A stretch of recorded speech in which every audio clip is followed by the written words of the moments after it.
ஓம் சாந்தி. நான் ஈஸ்வரிய சேவை செய்யும் ஆத்மா. நான் தூய அன்னப்பறவையாக இருக்கும் ஆத்மா. நான் மோகமற்ற ஆத்மா.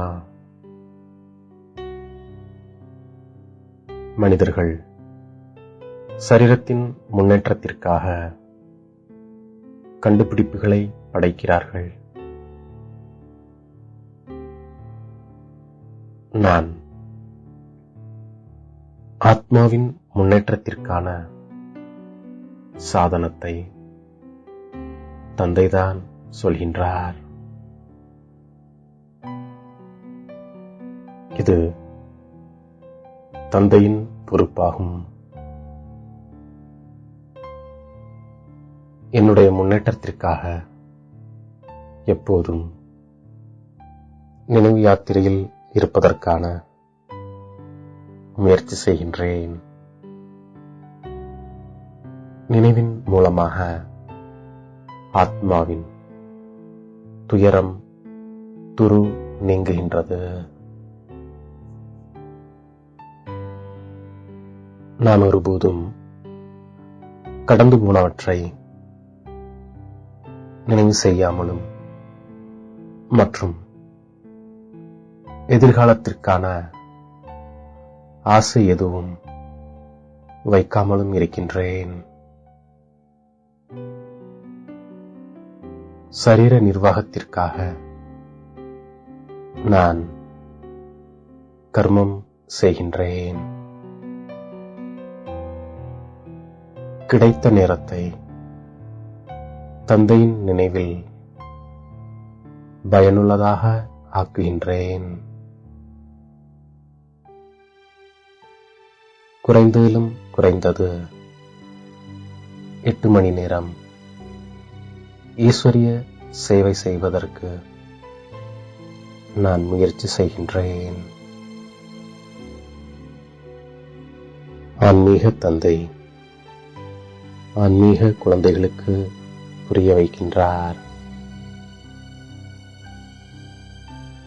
ஆத்மா இரு புருவங்களுக்கு இடையில் அனைத்திலும் தனிப்பட்டதாக இருக்கின்றது. ஆத்மாவிற்கு ஒரு பரமாத்மாவை தவிர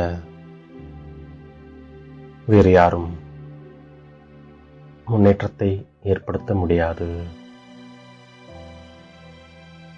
ஆத்மாதான் 16 கலைகள் சம்பூர்ணமாக ஆகின்றது. இது ஈஸ்வரிய வழியாகும். ஈஸ்வரிய வழிப்படி ஒரேடியாக நாம் வானளவிற்கு உயர்ந்து விடுகின்றோம். ஆத்மாவின் முன்னேற்றத்திற்கு தந்தையைத் தவிர வேறு எந்த மருத்துவரும் இல்லை. மருத்துவர் நம்மை அவருக்கு சமமாக மாற்றுகின்றார். தந்தை அழிவற்ற மருத்துவர் ஆவார். நாம் உயர்ந்ததிலும் உயர்ந்த நம்முடைய இனிமையான வீட்டிற்கு சென்று விடுகின்றோம். நாம் சொர்க்கத்திற்கு செல்லும்போது மற்றவர்கள் சாந்திதாமத்தில் இருப்பார்கள். தந்தை எவ்வளவு அதிசயமான காரியத்தை செய்கின்றார்.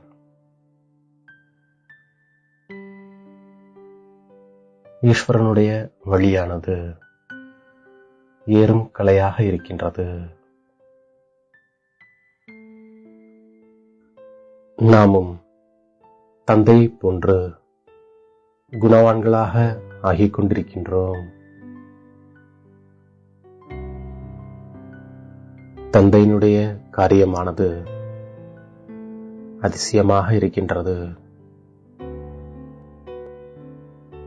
ஜீவன் முக்தி என்பது உலகத்திற்கு எஜமானன் மற்றும் முக்தி என்பது பிரம்மாண்டத்திற்கு எஜமானன் ஆவதாகும்.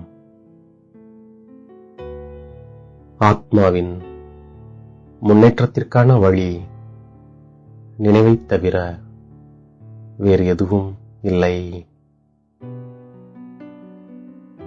இப்போது நாம் விழித்துக் கொண்டு விட்டோம். தந்தை நம்மை சாந்திதாமத்திற்கு அழைத்து செல்கின்றார். நாம் மட்டும்தான் ஆன்மீக விஷயங்களை கேட்கின்றோம். பதம்பதியாகவும் பாக்கியசாலிகளாகவும் நாம் தான் ஆகின்றோம். தந்தை ஏழை பங்காளனாக இருக்கின்றார். சத்யுகமானது எல்லையற்ற சிவாலயமாகும். இப்போது தாய்மார்கள் மூலமாக சொர்க்கத்தின் நுழைவாயில் திறக்கப்படுகின்றது. நான் யோகத்தின் மூலம் தூய்மையாவதால் எனக்குள் தாரணை ஆகின்றது. என்னுடைய குறிக்கோள் மிகவும் உயர்ந்ததாக இருக்கின்றது. என்னை ஆத்மா என புரிந்து மிகவும் அன்போடு தந்தையை நினைவு செய்கின்றேன். இது ஆன்மீக அன்பாகும். நாம் மாலையில் மணியாக ஆவதால் நமக்கு நல்ல உணர்வுகள் இருக்கின்றது. சிவ தந்தையை நினைவு செய்து கொண்டே சேவை செய்து கொண்டே இருக்கும்போது அதிக முன்னேற்றம் ஏற்படுகின்றது. அதனால் நாம் முழு நாளும் போதையில் இருக்கின்றோம். நாம் நமது கண்களை மிகவும் குளிர்ச்சியாக வைத்திருக்கின்றோம். நாம் அனைவரும் மகாவீரர்களாவோம். எப்போதும் நாம் புன்சிரிப்போடு இருக்கின்றோம். குறைந்ததிலும் குறைந்தது 8 மணி நேரம்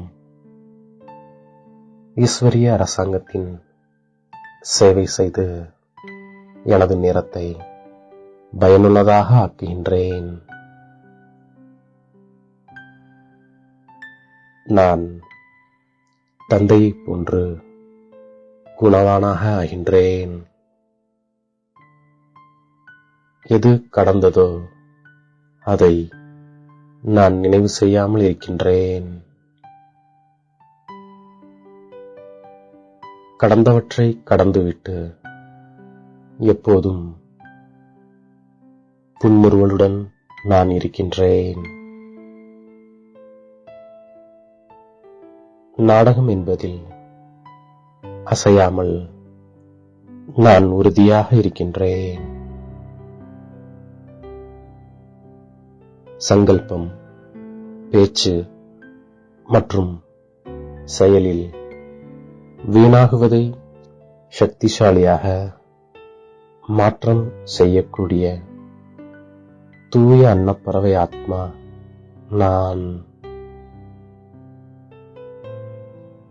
நான் என்னை இந்த தேகம் என்ற கட்டிடத்தில் விருந்தாளியாக இருந்து மோகமற்றவனாக இருக்கும் ஆத்மா நான் என்னை தேடி கண்டெடுத்த இனிமேலும் இனிமையான தாயும் தந்தையுமாகிய பாப்தாதாவிற்கு கோடான கோடி நமஸ்காரங்கள். ஓம் சாந்தி.